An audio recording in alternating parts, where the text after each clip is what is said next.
What's up everybody, it's Sean here and I'm back today to give you guys a review of the Todd Snyder collaboration with New Balance on the 992 in this 10th anniversary colorway. Today's video is sponsored by the good people from Heffelux.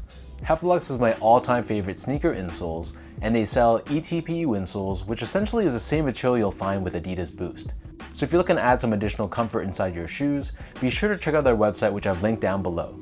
You'll see they sell 4 different insole options, so really depending on the type of insole density and the cushioning setup you're looking for, whether that's for a pair of winter boots or for sneakers, you're going to find there's a suitable insole for everybody. So I've been a paying customer of Heffelux for years now, and I honestly stand by their products. They truly are very comfortable.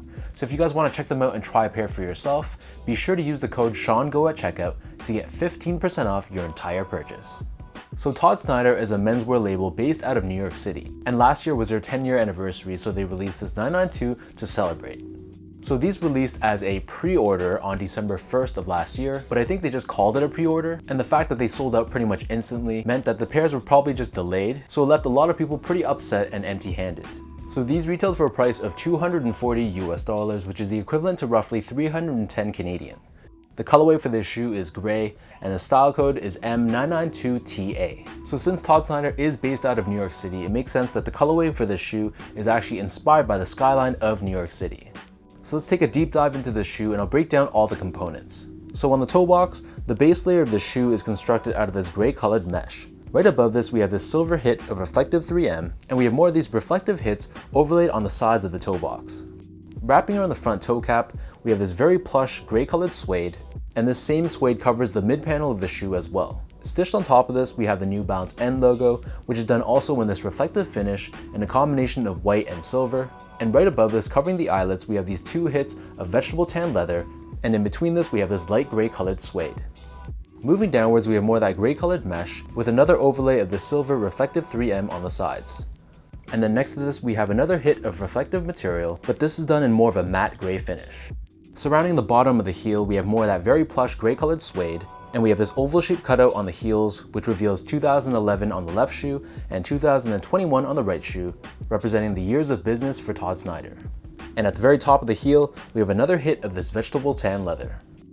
On the bottom of the heel, we have this TPU heel clip with New Balance branding in the center, and this gives you added structure and containment for the back end of the shoe. And then turning our attention back to the front, for the laces, these come with 3 different pairs of laces. So my favorite pair were these flat white colored laces, but they also come with a medium gray and a dark gray colored lace as well. Underneath this, the tongue is constructed out of mesh on the bottom, and we have this overlay of suede on the very top, and instead of your traditional New Balance Made in USA branding, we have this cutout at the very top which exposes another hit of vegetable tan leather, and we have USA debossed in the center. Taking out the insoles, these come with your standard foam line insole. It's done in this gray finish on top, and stamped on the heel we have New Balance Classic branding. So the upper of the shoe sits atop your chunky 992 Absorb midsole. Absorb is one of New Balance's proprietary technologies, and the midsole itself is painted in white on the forefoot and this off-white light gray color on the back heel. In addition to the Absorb, we also have Absorb SBS underneath the forefoot and the heel, and this is more of a gel-like or rubber-like cushioning setup, which helps with impact protection and shock absorption. Turning the shoe over to the bottom, here we have your classic 992 outsole. So this is constructed primarily out of black colored rubber. We have these gray colored hits on the medial side of the forefoot and the lateral side of the heel, and in the middle we have both New Balance and 992 branding. So that breaks down the look and the construction of these Todd Snyder 992s.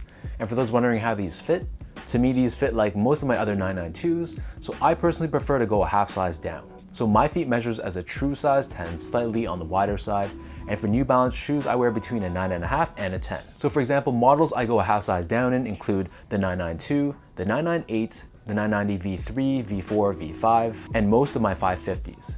And in comparison, I stick true to size in models like the 997, the 2002R, the 990 V2 because of its more narrow toe box, some of my 991s, and the 1500. Next up in terms of comfort, so the 992 is a very comfortable shoe in its own way. If you're expecting something that's super plush, super soft, and super bouncy right out of the box, then you might be disappointed with these. But in my opinion, the 992 is very comfortable in that it gives you that perfect balance of support and cushioning. It's not going to be overly mushy, but at the same time you can feel some cushioning underfoot, and it's a shoe I can rock for many hours in a day without feeling pain or fatigue in the arches of my feet.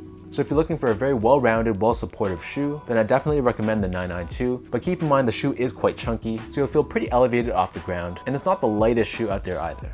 Finally, in terms of the overall quality and the craftsmanship, so this is a made in USA New Balance shoe, and I thought the quality of the materials were very, very good. The suedes felt very plush and had this nice fuzzy feel to it, and the leathers especially felt super high quality. And on top of that, the overall build on this shoe, I thought it was pretty much near flawless. Other than some leftover strings of glue from the glue gun, I really had no major issues at all with my pair, and I think that Todd Snyder and New Balance did an outstanding job with this collaboration.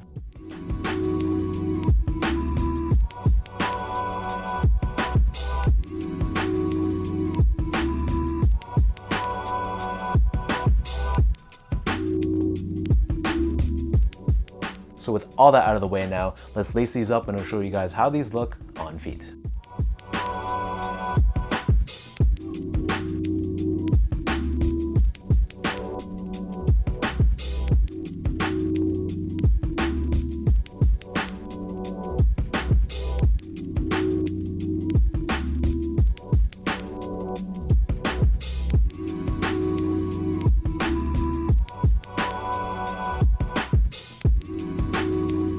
All in all, I love this colorway. It takes your classic gray 992, it gives it a small twist, and it really elevates it with these hits of vegetable tan leather. In my opinion, this design goes perfectly with Todd Snyder's aesthetic, and this is one of my favorite Todd Snyder New Balance collaborations in quite a while. It's a shame though this wasn't a true pre-order in that anyone that wanted it was able to lock one down, but hopefully this year we'll see more Todd Snyder New Balance collaborations, and fingers crossed there's gonna be greater quantities so anyone that wants a pair will be able to get one without having to pay resale. So let me know in the comment section down below what you guys think about this Todd Snyder New Balance 992 10th anniversary. What are your overall thoughts on the colorway? And where do you rank this specific shoe in all of Todd Snyder and New Balance collaborations? If you guys like this video, be sure to like, comment, and subscribe to this channel if you haven't yet. You can follow me on my Instagram at esco8, check me out on my Twitter account at sean.go, and visit my website as well at seango.ca. So until next time, thank you so much for watching. Hopefully you guys enjoyed this review, and I'll catch you guys all in the next one.